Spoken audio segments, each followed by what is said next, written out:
Ce qui veut dire que la permaculture, ça fait son chemin. Est-ce que tu es optimiste là-dessus?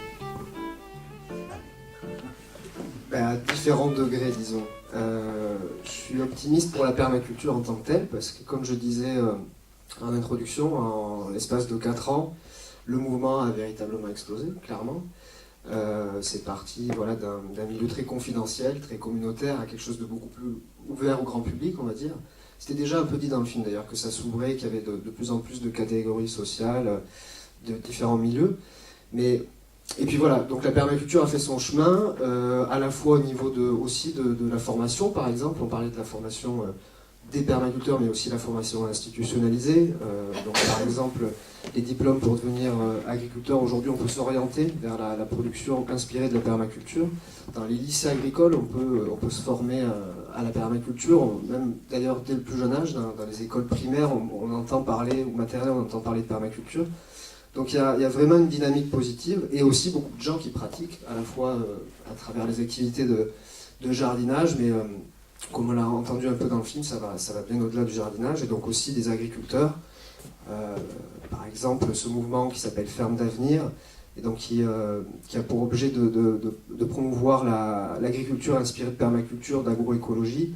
Aujourd'hui, il dénombre plus de 500 projets, de plus de 50 fermes, pardon, je crois que c'est 50 ou 500, 500 fermes qui fonctionnent selon les principes de permaculture. Donc il y a vraiment de quoi être optimiste. Et moi, clairement, je n'ai pas forcément un tempérament hyper optimiste. Je disais, une fois qu'on est assez conscient des problèmes du monde, c'est difficile finalement, on peine quand même dans quelque chose d'assez anxiogène quand on est très informé, on suit l'actualité. Et en fait, ce que j'ai appris avec ce film, c'est à devenir optimiste, parce qu'en fait, on est quand même dans une bulle où tous les gens sont là en se disant on est actifs, ensemble on y arrivera, ensemble on peut changer, infléchir la courbe, changer le monde, proposer un nouveau système, un nouveau paradigme. Et d'un coup, on se met à y croire profondément. Et clairement, quand j'ai accompagné le film en tournée, j'ai vu les salles pleines, j'ai vu plein de gens qui voulaient, soit qui faisaient déjà la permaculture, ou alors qui voulaient vraiment mettre un pied dans cet univers. Et là, ça m'a rendu optimiste. Je me suis dit, il y a un vrai mouvement, il y a quelque chose qui est en train de basculer véritablement. Et je parlais de la formation, mais il y a aussi des villes, des villages où la transition écologique, elle est devenue concrète, elle est devenue réelle. C'est plus la ville de Totnes en Angleterre, une des premières villes du mouvement en transition dont on parle aujourd'hui, c'est Paris, c'est Nantes, c'est des villes ici, des petits villages où ça bouge beaucoup. Il y a une vraie dynamique. Et donc là, c'est un peu ma part optimiste. Après, là où je suis pessimiste, malheureusement, il faut le dire, c'est qu'on n'a plus beaucoup de temps. Beaucoup de monde en parle. Il y a beaucoup de prévisions qui sont assez dramatiques, assez catastrophistes dans les 10 années à venir, quoi. Donc là où je suis un peu moins pessimiste, c'est que je me dis qu'on a très peu de temps. Et est-ce que c'est suffisant? C'est un peu ce que dit Eric Escoffier à la fin du film, c'est est-ce que c'est suffisant de dire moi j'ai fait mon jardin, je le fais pour moi, mais on n'arrivera pas à changer le système de l'intérieur. Il faut créer un modèle alternatif, mais en dehors finalement du monde qui nous entoure, quoi. De la politique, en fait, c'est ça qu'il dit. On Ouais. est trop faible de toute façon. Ouais, c'est ça, c'est que les puissants nous écraseront toujours, ils seront toujours plus puissants que nous. Et finalement, la permaculture, c'est un projet politique aussi, quoi, finalement, parce que les principes de la permaculture, prendre soin de la terre, prendre soin de l'homme, et partager équitablement les ressources, ça finalement c'est une idéologie en fait, c'est une politique au sens noble du terme, c'est un nouveau projet de société, un nouveau projet de vie en société. Donc voilà, en tout cas je suis juste, je balance un petit peu entre ces deux émotions, ces deux sensations, à savoir que il faut agir vite et bien, et est-ce qu'on en est capable, quoi, c'est la grosse question. Mais bon, peut-être que vous avez des questions donc, dans la salle. C'est le moment, on peut en parler. Pas timide, ouais. Moi j'ai deux questions. Alors, première question, on parle de réseau. Est-ce qu'aujourd'hui le fait qu'il y ait Internet émergemment, est-ce que ça peut jouer au changement? Premièrement, et est-ce qu'il n'y aura pas un moyen de contrôle aussi derrière pour réprimer un peu tout ce qui se passe à travers Internet? Deuxième question, je ne sais plus où est-ce que j'ai entendu ça, mais le changement climatique, en fait, il va amener de gros problèmes au niveau des écosystèmes. Et en fait, ce que j'avais entendu, c'est que si jamais le climat change brutalement, les premiers à mourir, ce sera les permaculteurs. Donc est-ce qu'aujourd'hui, ils réfléchissent à ça ou pas quand ils conçoivent leur système en fait? Pardon, qui seront les premiers à mourir? En fait, non mais les premiers à mourir, non mais les premiers systèmes à tomber, ce sera aussi des systèmes permaculteurs parce qu'ils ont leur vision du long terme, mais si ça change brutalement, si le climat change brutalement, en fait, tout leur système s'écroule en fait. D'accord. Je sais pas si... J'avais pas entendu cette théorie, mais intéressant, il faut y réfléchir. Ça nous remet la patate. Bon, logiquement, moi j'ai toujours plutôt entendu dire que les permaculteurs étaient un peu les pionniers et aussi des mecs qui étaient assez visionnaires et plus préparés au changement climatique, puisque tourner vers l'autonomie alimentaire, énergétique, donc détacher des énergies fossiles, du pétrole, et je pense que c'est ça qui va nous arriver droit dans la figure, c'est la fin des énergies fossiles. Donc je dirais plutôt que logiquement, les permaculteurs sont mieux préparés et c'est bien d'être entouré de permaculteurs, ça rassure, quoi. Je pense qu'il faut s'inspirer de leurs travaux. Après, donc, pour revenir sur la première question du réseau, Internet aide vachement à créer du lien entre les permaculteurs. En effet, après, tout ne se passe pas sur Internet. Là, par exemple, quand il y a des projections, les gens se rencontrent, ça permet aussi de créer du réseau. Disons qu'il y a des outils qui sont développés, il y a notamment l'association Brandpaille qui œuvre pour la communication autour de la permaculture, qui crée du lien entre tous les permaculteurs au niveau national, et après il y a tout un tas d'assauts qui se sont montés un peu partout en France et qui relient les différents projets et les permaculteurs entre eux. Donc là après il faut voir au cas par cas. Mais ça c'est réjouissant, c'est vrai qu'Internet permet ça, permet de créer des liens entre les gens qui ont des passions en commun, qui ont des idées en commun. Après le mieux c'est quand même se déplacer dans les manifestations pour rencontrer les autres permaculteurs, quoi. Parce que, et d'ailleurs c'est pas une activité de solitaire, quoi. On peut pas tout apprendre tout seul en mettant des vidéos sur Internet. Il vaut mieux aller échanger avec les autres et pour trouver les bonnes astuces, les bonnes combines et échanger sur le terrain, quoi.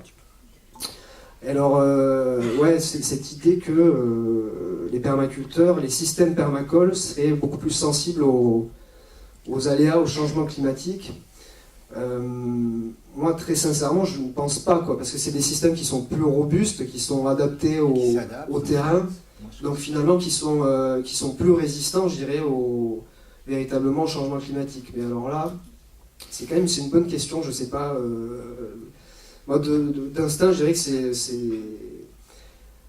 c'est beaucoup plus stable, beaucoup plus fiable que finalement un système qui ne serait pas en permaculture, qui serait un système, comme on dit, conventionnel, où on a de la monoculture et où le système est beaucoup plus fébrile, et à la moindre intervention d'un aléa, finalement tout le système s'écroule. Et là, on a créé de la diversité, de la complexité, et donc finalement, moi j'imagine bien que oui, ces prochaines années, avec le dérèglement climatique qui sera de plus en plus important, de plus en plus croissant, eh bien non, les fermes en permaculture, les lieux aménagés en permaculture seront davantage robustes. Voilà. Ouais. Est-ce que vous pouvez expliciter ce que j'ai trouvé comme une petite méfiance par rapport à l'agriculture biologique? Parce que dans une phrase, elle est, il y a un petit tacle au début, avec l'agriculture traditionnelle, ouais. et compagnie, et paf.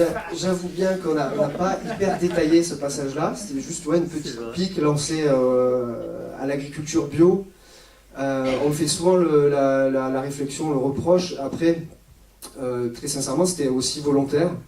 L'agriculture bio, il y en a des tas de différentes, en fait, finalement. Il y a l'agriculture biologique des origines, qui finalement ressemble énormément à l'agroécologie, à la permaculture. Il y a un respect du sol, respect de l'humain.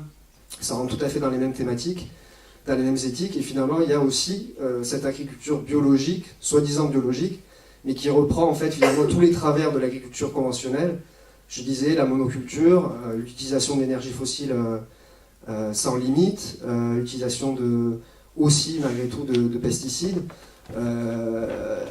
On travaille ça sur des hectares et des hectares. On pense souvent à l'Espagne quand on parle de cette agriculture biologique, celle qu'on va trouver dans les grandes surfaces, quoi. Et voilà, Carrefour, Leclerc, etc. Tout ce qu'on va trouver dans les rayons, étiqueté agriculture biologique ou emballé dans du plastique.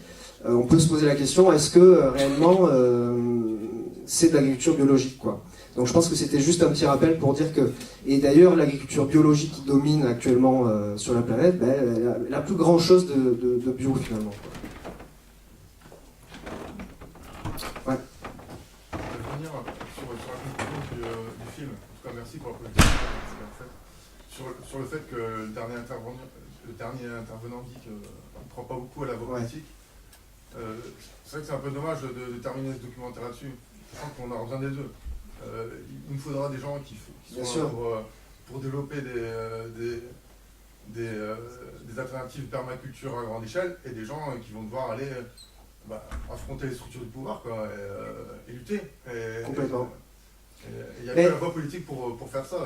Donc, c'était pas forcément... De ne pas inclure cette composante. On a besoin des deux. On a besoin de permaculture et de révolte de politique. Ouais. Et d'un mouvement politique organisé de façon totale, quoi. Moi, très clairement, je crois en cette nécessité de la convergence des luttes. Donc, j'adhère pas forcément au discours d'Éric Escoffier qui conclut le film. Et c'était pas un hasard de terminer avec ça, parce que c'est vraiment... c'est un peu quand même le leitmotiv des permaculteurs, quoi. C'est de dire on arrête de lutter contre, on lutte pour une nouvelle proposition, et en dehors du système. Ça, c'est quand même, si je termine par ça, c'est que c'est leur volonté, quoi. C'est leur état d'esprit. Après, je suis bien évidemment, on aura besoin à la fois de l'action politique, publique, et pas que, on s'en sortira pas que grâce à la permaculture, quoi. C'est pas si on change pas le monde, on changerait pas le monde en se mettant tous à faire du jardinage inspiré de permaculture. Ça fonctionnerait pas, quoi, très clairement. D'ailleurs, à l'origine, la première version du montage, c'était même, ça allait au-delà. C'était Pascal Debienne qui concluait le film et qui disait, mais on a fini par retirer ce passage-là, qui disait voilà, moi tout ça je le fais pour moi, je le fais pas pour la planète. Et c'est intéressant de se poser cette question-là. En fait, il y a beaucoup de permaculteurs qui rentrent dans la démarche de la permaculture, finalement avec cet idéal de changer, de sauver l'humanité, de sauver la planète et l'homme avec.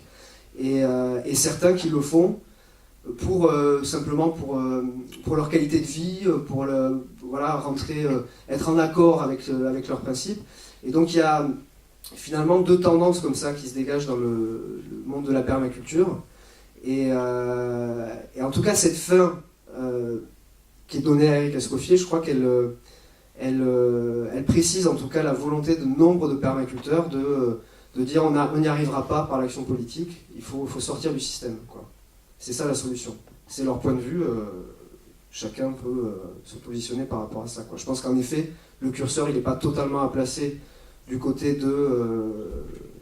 du jardin de l'Éden, mais à placer aussi du côté de l'action politique, quoi, évidemment. Mais est-ce qu'aujourd'hui, il y a vraiment des gens qui sont décideurs, qui ont un peu de pouvoir, qui s'intéressent à tout ce qui est en train de bouger en fait plus bas, et le prennent en compte dans peut-être de futures politiques ou autres, ou est-ce que c'est aujourd'hui, ils ferment les yeux et... Ouais, mais ce qu'il y a de réjouissant dans la permaculture, c'est que c'est un mouvement citoyen, quoi. Ça vient de la base, ça n'a pas été guidé, commandé d'en haut, quoi. Donc c'est ce qui en fait sa force, quoi. Alors après, à partir du moment où les politiques vont arriver, ils vont commencer à s'intéresser à ça, c'est déjà un peu le cas, eh ben, on perd un petit peu le sens même de ce que c'est que la permaculture. Je disais, la permaculture, c'est des valeurs éthiques. Ça ne fait pas forcément bon ménage avec les politiques, en tout cas à l'heure actuelle. Et on parle souvent de récupération du terme dans ces cas-là. La permaculture qui serait institutionnalisée, ça a été un peu le cas par exemple avec l'agroécologie sous le temps de Stéphane Le Foll. On met de côté totalement la partie éthique et on ne met en avant plus que la partie efficacité des systèmes agricoles. Et c'est un peu ce qui arrive aussi à la permaculture, quoi. C'est-à-dire que quand on entend parler de permaculture dans les grands médias, c'est plutôt souvent du bio-maraîchage intensif avec des gros rendements. On entend dans les médias souvent l'étude justement qui est citée à la fin du film du Bec et Loin, mais on n'entend plus parler finalement des valeurs morales, éthiques qui sous-tendent le projet, quoi. Et c'est un petit peu le problème. Mais en même temps, je me dis, tout est bon à prendre. Donc, malgré tout, si on a des politiques qui s'intéressent à la permaculture, je le disais, là où c'est intéressant, c'est dans la formation, par exemple. C'est-à-dire qu'il y a un jeune agriculteur qui veut se former, un jeune qui veut se former à l'agriculture et se lancer dans un projet inspiré de permaculture, il va pouvoir se former d'une façon officielle, avec des intervenants qui sont tels qu'on les voit dans le film, là, pour apprendre les techniques de permaculture, quoi. Donc là, c'est réjouissant, quoi. Il y a une vraie volonté, quoi, de faire changer les mentalités, quoi. Et donc voilà, toujours apprendre avec des pincettes, mais les politiques s'y intéressent. Et pareil, ça fait un peu peur, parce qu'en fait, finalement, beaucoup des permaculteurs sont toujours un peu borderline, quoi. Ils sont toujours proches de l'illégalité dans leur installation. Et on se dit, si tout ce mouvement-là devient trop visible, ça pourrait inquiéter. Ça pourrait aussi inquiéter les puissants et pourrait faire en sorte très rapidement d'écraser ces mouvements-là, quoi. Donc il y a une forme de lutte un peu, à mon avis, qui est engagée. Et ce qui est intéressant, c'est que la permaculture, c'est un peu une révolution silencieuse, donc ça se fait aussi d'une façon très subtile et c'est pas si visible que ça, quoi, finalement. Là où on peut être hyper enthousiaste, c'est se dire qu'en fait on est très nombreux dans cette démarche-là, et tout le monde ne se revendique pas, bien sûr. Tu le disais toi-même à titre personnel, tu découvres le terme, et finalement, comme beaucoup de personnes, en fait, tu pratiques la permaculture, mais sans le savoir, ou en tout cas sans le dire. Et il y a énormément de personnes, en fait, qui sont dans ce cadre-là, quoi. Donc c'est là où c'est positif, c'est que c'est un mouvement qui est mondial, qui a en effet, c'était un peu la théorie dans le film, mais ça s'est vérifié, un développement exponentiel, qui est très rapide, et puis un mouvement qui est relativement, je disais, silencieux, dans le sens où, en fait, on est tous un petit peu permaculteurs à différents degrés dans nos activités, mais on ne le proclame pas forcément, quoi. Et c'est pour dire que derrière, il y a vraiment une démarche qui est globale, et on peut très facilement y adhérer, puis c'est tout simplement avec des valeurs humanistes et aussi du bon sens, quoi. C'est cette idée Du bon sens organisé, oui, oui. Ouais. Et donc oui, et aussi, ce qui est réjouissant, c'est de voir que à l'école, quoi, on pratique la permaculture dès le plus jeune âge. Et en effet, l'exemple, en fait, c'est ça peut-être aussi le leitmotiv des permaculteurs, c'est de travailler sur l'exemple, quoi. C'est de se dire, j'arrive dans un bled ou j'arrive dans une plaine où on fait que de l'agriculture conventionnelle, puis d'un coup il y a un petit îlot qui se forme, un mec qui pratique la permaculture, qui fait de l'agriculture, ou un mec qui fait ça dans son potager dans un village, et puis finalement autour de lui ça éveille la curiosité. C'est un peu dit dans le film d'ailleurs, dans le Permabit, le chantier participatif. Je me souviens de ce tournage-là où il y a les voisins qui passaient, qui disent mais qu'est-ce qu'ils fabriquent là, c'est quoi tous ces gens, et assez rapidement il y en a qui sont revenus nous voir, qui me disent c'est possible de faire la même chose chez moi. Donc il y a cette idée d'attirer la curiosité et d'attirer l'envie d'aller dans ce sens-là, quoi. Et travailler sur l'exemple, quoi. Ça c'est vraiment hyper important pour les permaculteurs. Moi je voulais poser la question des formations qui sont très importantes dans le film. Mais comment est-ce que vous pouvez nous expliquer comment c'est organisé, comment c'est financé? Et les apprentis, est-ce que c'est eux qui payent, est-ce qu'il y a des subventions, ou est-ce que c'est le formateur qui organise, je sais pas, voilà. Ok.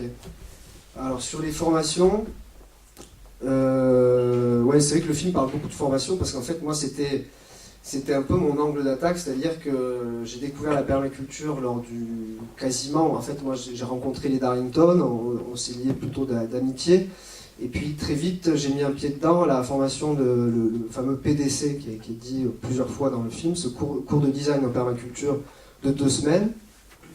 Et c'est là où j'ai découvert la permaculture, j'ai commencé à tourner, j'ai rencontré des gens, et finalement j'ai déroulé ce fil de la transmission d'informations, mais qui est essentiel en fait en permaculture. Et d'ailleurs on voit que, et c'est dit un peu dans le film, qu'il y a aussi il y a toute une économie en fait qui s'est développée autour de la formation. Il y a des choses bien, il y a des choses moins bien. Il y a beaucoup de choses à dire là-dessus. Donc il y a différents formats. Il y a une formation, il y a des initiations sur une journée ou deux, et après il y a ce cours de design en permaculture. Donc c'est un programme universel de 72 heures qui a été mis en place par le fondateur de la permaculture, Bill Mollison. Enfin, Bill Mollison et David Holmgren, puisqu'ils sont deux donc à avoir imaginé ce concept. Et donc 72 heures découpées par thématique. Donc après chaque prof a un peu sa sensibilité. Par exemple, Andy et Jessie sont éleveurs, donc ils vont peut-être prendre plus de temps pour développer, ils vont parler de leur quotidien, en fait, de leur savoir-faire, donc ils vont passer plus de temps sur le chapitre élevage, par exemple. Ça va dépendre, en fait, avec qui on suit le cours, quoi. Et ces 2 semaines de formation-là délivrent permettent de récupérer un diplôme qui n'est pas officiel finalement, mais c'est surtout l'occasion, ces 2 semaines, de vivre, d'expérimenter la vie en communauté, quoi. Et ce qui est très puissant, quand on ne connaît pas en fait, c'est la gestion du groupe. C'est-à-dire que ça s'appuie sur des concepts comme la sociocratie, où en fait, tous les matins on forme un cercle et on apprend à s'autogérer, on apprend à communiquer d'une façon non violente. Il y a donc plein de principes comme ça qui sont mis en place. Et on arrive à avoir une écoute, vraiment un regard sur l'autre totalement différent de celui qu'on a habituellement, en tout cas en société. Pour beaucoup de gens, ces expériences qui sont bouleversantes. On ressort de là vraiment changé, je trouve. En tout cas, moi, ça m'a changé. Et puis, il y a des gens qui pleurent, qui font dans larmes. Il y a des gens qui hurlent de joie. Il y a énormément d'émotions qui se dégagent, en tout cas, de ces cours-là. C'est très puissant, déjà, en tout cas au niveau humain et au niveau social. En tout cas, c'est pour ça qu'il faut expérimenter. À la limite, pourquoi pas se former, même il vaut mieux se former en pratiquant le woofing. C'est développé un tout petit peu au début du film. C'est cette façon dont on va aller apprendre, par exemple, l'agriculture en étant accueilli chez des paysans. Donc en échange du gîte et du couvert, on vient apprendre différentes techniques, différentes pratiques. Donc ça, c'est un des choix possibles à faire pour se former. Et ces cours de design en permaculture, c'est des cours qui coûtent, voilà, il y a une fourchette de prix assez large. En fait, il y a des cours qui sont carrément gratuits, et ça va globalement de 500 à 1500 € les 2 semaines. Donc il y a des sacrés écarts. C'est des formations, en revanche, qui peuvent être financées, alors je ne sais plus si c'est le cas encore, mais je crois que oui, c'est le cas. Ça peut être financé par Pôle emploi ou par Vivea, je crois que c'est l'organisme. Si ça rentre dans le cadre, voilà, d'une formation où on a décidé vraiment d'en faire son métier, quoi. Donc voilà, il y a différentes possibilités. Il y en a un peu pour tous les goûts. Et comme je disais, voilà, les profs ont chacun leur sensibilité, leur expérience, quoi. Il y a des mecs qui ont 10 ans, 20 ans, 30 ans d'expérience, qui ont fait le tour du monde et qui ont vu tout un tas de systèmes permacoles fonctionnels, et puis d'autres qui débutent un peu plus, quoi. Donc il faut voir à qui on s'adresse, quoi. Mais disons que voilà, c'est plus ou moins abordable, et pour l'avoir vécu, c'est hyper intense quand même, hein. En termes de contenu, on a l'impression quand même d'avoir l'équivalent d'une année de fac concentrée en 2 semaines, quoi. C'est quand même, ça cravache, c'est 8 heures de cours, je crois, par jour. On sort de là, on a la tête bien remplie, quoi. Et puis ça a donc des rappels de physique, de chimie, d'agronomie. Enfin, c'est très dense au niveau scientifique, en tout cas, aussi. Mais ça permet quand même voilà, en 2 semaines, c'est vrai qu'on arrive à imaginer ce que c'est que le design. Ça, c'est quand même ce qui est en fait le concept clé de la permaculture. C'est dit dans le film, c'est comment est-ce qu'on va assembler les différents éléments dans un paysage, quoi. Ça, c'est vraiment la clé de voûte, on va dire, de la permaculture. Voilà pour les formations. Ouais. J'ai une question. La permaculture a beaucoup été présentée comme une des solutions à l'ère après les énergies fossiles. Ouais.